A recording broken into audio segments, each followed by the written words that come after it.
انسان پیدا ہوا، خلق کیوں ہوا؟ عبودیت کے لیے، اللہ کی بندگی کو انجام دے، کیونکہ بندگی میں حیات کا راز ہے، راز حیات بندگی میں پنہا ہے۔ ہر وہ عمل جس میں بندگی کا عنصر پایا جاتا ہے وہ انسان کی نشوونما اور حیات کا سبب ہے، اور ہر وہ عمل جس میں اللہ کی بندگی نہیں ہے وہ جتنا بھی بڑا کام کیوں نہ ہو جائے وہ رائگاں ہے، یعنی وہ راکھ کی طرح اڑ جائے گا، گویا کہ آپ نے آگ کی نظر اپنے قیمتی چیزیں کر دی۔ لہذا بندگی اصل اساس ہے، ہر چیز میں اللہ سبحانہ وتعالیٰ کی بندگی کی کوشش کریں۔ اس لیے وما خلقت الجن والانس الا لیعبدون، بعض جگہوں پہ ہے لیعرفون، کیونکہ بندگی معرفت سے ہوتی ہے، لیکن ہے پھر بھی بندگی ہی مراد۔ اللہ سبحانہ وتعالیٰ کی بندگی معرفت کے بغیر نہیں ہوتی، اللہ سبحانہ وتعالیٰ کی بندگی صراط مستقیم کے بغیر نہیں ہوتی، اللہ سبحانہ وتعالیٰ کی بندگی ائمہ اطہار علیہ السلام کی اطاعت، نبی صلی اللہ علیہ وسلم اور تمام انبیاء و رسول علیہ السلام ان کی نبوت و رسالت کے اعتقاد کے بغیر نہیں ہوتی، قیامت کے ساتھ تعلق جوڑے بغیر نہیں ہوتی۔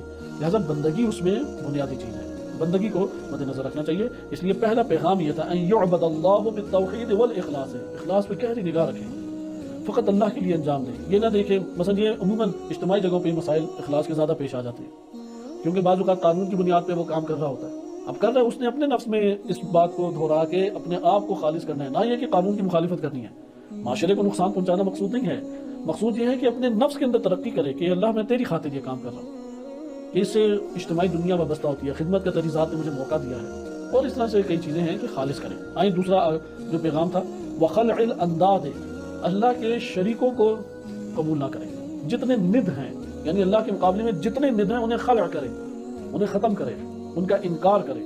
اور یہ قرآن کریم نے بھی شرط رکھی مومن ہونے کی، وَمَن يَكْفُرْ بِالطَّاغُوتِ وَيُؤْمِن بِاللَّهِ فَقَدِ اسْتَمْسَكَ بِالْعُرْوَةِ الْوُثْقَىٰ، جس نے طاغوت کا انکار کیا، یعنی مومن ہونے کے لیے کافر ہونا ضروری ہے، لیکن کس کا کافر ہونا؟ طاغوت کا کافر ہونا ضروری ہے۔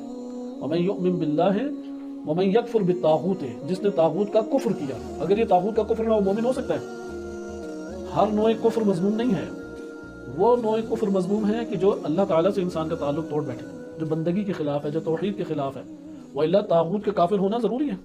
وَمَن يَكْفُرْ بِالطَّاغُوتِ، جس نے کفر طاغوت کیا اور اللہ پر ایمان لایا، وہی قرآن اور اہل بیت علیہ السلام کے ساتھ متمسک ہے۔ لہذا خلاصہ کہنا خلع الانداد، ند کو، ند کہتے ہیں مقابلے میں اللہ جیسا یا اللہ کے مقابلے میں قبول کرنا، کسی کو بھی اللہ کے مقابلے میں قبول نہ کریں۔ ابھی تو یہ اشتباہات ہیں کہ آیا انبیاء و ائمہ علیہ السلام کی صفات اور اللہ کی صفات برابر ہو سکتی ہیں؟ اصل برابر نہیں ہو سکتی، ند قرار پا جائے گی۔ ہاں اللہ تعالیٰ کے خزانوں میں سے اللہ نے سب سے زیادہ خزانہ کسے دیا؟ انبیاء و ائمہ علیہ السلام، مثلا نبی صلی اللہ علیہ وسلم، امیر المومنین علیہ السلام، امام حسین علیہ السلام، انہیں اللہ نے رحمت کے خزانوں سے